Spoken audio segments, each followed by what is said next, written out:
aspartame disease. You know it as NutraSweet.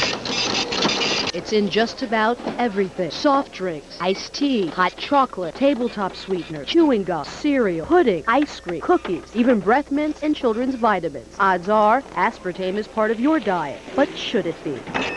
It should be withdrawn from the market. Look at this, a summary of nearly 10,000 complaints filed with the Food and Drug Administration since 1980 by people just like Edith Johnson. I was horrified, I was panic-stricken, I was perspiring, I was scared to death on that night. Edith says she'll never forget it. Within a matter of moments, I went completely blind. I could not see anything. Edith was drinking a cup of low-calorie hot chocolate that night. Aspartame made it sweet. And Johnson says aspartame made her sick. All of a sudden, I couldn't see. My eyes went out of focus, and it was like my vision became quite blurred. And you think it's because of aspartame? I think it's very deliberately because of aspartame, yes. It was terrifying. Kate Randall thought she was going crazy. I started popping in my hands and twitching in my feet, my legs, my knees, my upper legs, and shoulders and arms and everywhere. Like millions of Americans, Kate Randall was a Diet Coke drinker, a big one. 9 Diet Cokes a day. For how long? 5 years. Every day. Every day. Kate developed a twitch in her eye. And then my chin, this part of my neck, and right up by my temples started to twitch. And they would jump at first, kind of one to the other, and then started twitching simultaneously. Kate Randall went to several doctors, but their tests were negative. The doctors told me to take it easy, try to de-stress my life, to take care of myself, and that it was just a glitch in my system. My first reaction was, well, it's a glitch in my system that I'm not willing to live with. And what that meant was that I was going to do my own research. So Kate went online searching for answers. And she says what she found left her with a bitter taste for NutraSweet. I absolutely believe that it was the breakdown of my health for 2 years. You believe aspartame was the breakdown of your health? I do believe that. Kate Randall isn't the only one who believes NutraSweet is dangerous. Dozens of web pages warn against the ill effects of aspartame. One of them is supported by this man, Dr. H.J. Roberts, a private physician and author of several articles and books on aspartame. Somebody has got to put this out and say, be careful. Roberts calls aspartame an ignored epidemic. The internist says he's treated patients who suffered severe side effects from America's favorite artificial sweetener. The bottom line is that I have over 1,300 in my own database that people have had terrible reactions to products containing aspartame. Dr. Olney, do you think that aspartame should be on the market today? No, Why not? because it hasn't been demonstrated to be safe.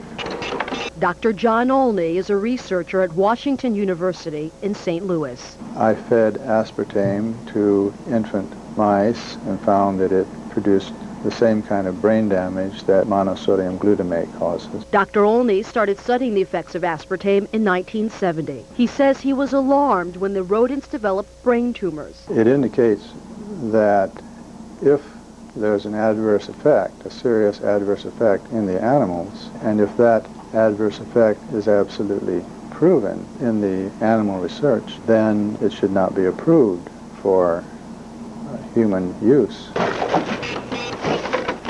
Dr. Olney took his findings to the Food and Drug Administration as Cerl, the company that developed aspartame, pushed to get the new sweetener to market. The FDA looked at the research and in 1975 put aspartame's approval on hold. It set up an independent panel of doctors to study aspartame. In 1980, that public board of inquiry unanimously ruled aspartame should not go on the market.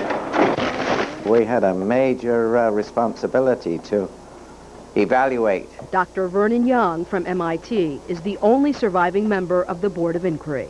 Our conclusion was that on the basis of the evidence presented at that time, we weren't able to assure ourselves of the safety of aspartame in that particular context, and that we advised the need for additional studies.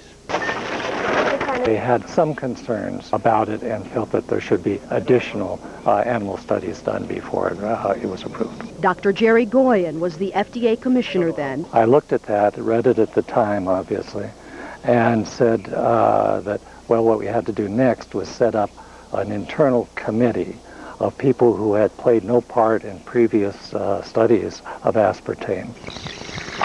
But GOYAN never had the chance to review the results. That's because he was forced to step down in 1981, when newly elected President Ronald Reagan appointed a new commissioner. That commissioner quickly approved the use of aspartame for dry foods like cookies and pudding mix. Just 2 years later, he okayed it for carbonated drinks. We tracked down that FDA commissioner, Dr. Arthur Hall Hayes. Hi, Dr. Hayes. Yes. My name's Aileen Sirgany with Fox 5 in Washington. Yes. Can we ask you a few questions about aspartame? FDA has all the information you need.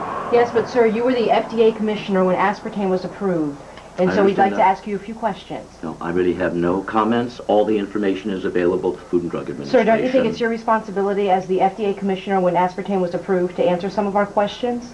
Not now. I'm no longer commissioner of the FDA. Do you think the public was No, ever I put at believe- risk? Sir, was the public ever put at risk? Sir, do you think he put the public at risk, sir? Yes, I do. Senator Howard Metzenbaum has his own concerns. I can say that I was dissatisfied with the manner in which aspartame was approved. So Senator Metzenbaum requested a review of the FDA's approval process. I have a kind of recollection of it that sort of left a bad taste in my mouth. And it wasn't from aspartame. To understand the senator's concerns, you have to realize what this little blue packet is really worth. Searle sells millions of dollars of aspartame each year. It's used in nearly 6,000 products, including Diet Coke. Searle had a vested interest in keeping aspartame on the market, and the American public had a craving for a calorie-free sweetener. It was a big public issue. It was a matter of considerable publicity and public attention. Between my first and second seizures, I asked my neurologist about aspartame and a possible link to seizures. The Senate's public hearings took place in 1987, but nothing came of Metzenbaum's worries. The committee decided not to request more studies and left aspartame on the market. I think that there were a lot of politics involved in its being approved. A lot of people share the senator's viewpoint, so Fox 5 obtained these campaign contribution records. They show that Searle made contributions to several senators involved in keeping aspartame on the market. Senator Howell Heflin received at least $5,000. Searle also contributed at least $3,000 to Senator Orrin Hatch. Senator Robert Byrd got $1,000, and Representative Henry Waxman also received a $1,000 contribution.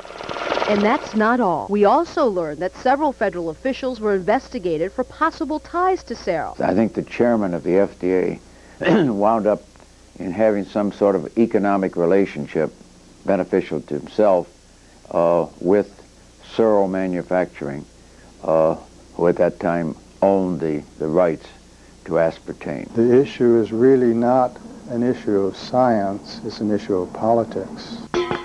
4 years after the FDA approved the use of aspartame in carbonated beverages, another study was conducted on the effects of the sweetener, and Searle